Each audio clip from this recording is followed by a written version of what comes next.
Hi everyone, এখন সকাল 7টা বাজে। তো ঘুম থেকে উঠে পড়েছি। উঠে জলটা গরম করতে বসিয়ে দিয়েছি। দিয়ে 1 গ্লাস জল খেয়ে নিলাম, কারণ শীতের সকাল যেহেতু। আর এখানে আমার মেয়েকে তুলে দিয়েছি ঘুম থেকে।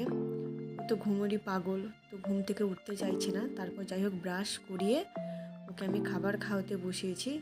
আর ওকে হাতে একটা কেক দিয়ে দিয়েছিলাম, তো ওই জন্য তাড়াতাড়ি খেয়ে নিচ্ছিল। আর এখানে ওর ব্যাগ, জলের বোতল, টিফিন বক্স সাজিয়ে গুছিয়ে দিয়েছি। টিফিনে ওকে অ্যাপেল দিয়েছিলাম, কেন অ্যাপেল খেতে খুব ভালোবাসে। আর এখানে ওকে ড্রেস পরিয়ে দিয়েছি। সোয়েটার, সক্স এগুলো পরতে চায় না। তারপর ও ড্রেস পরে রেডি স্কুলে যাওয়ার জন্য। আর এখানে আমি স্কুলে চলে যাওয়ার পর রান্নাঘরে সোজা আমি চলে এসেছি। তারপর চা করে নিয়েছি। চা খাওয়ার পর মা এখানে চলে এসেছে ঠাকুর ঘরে, পুজো করছিল।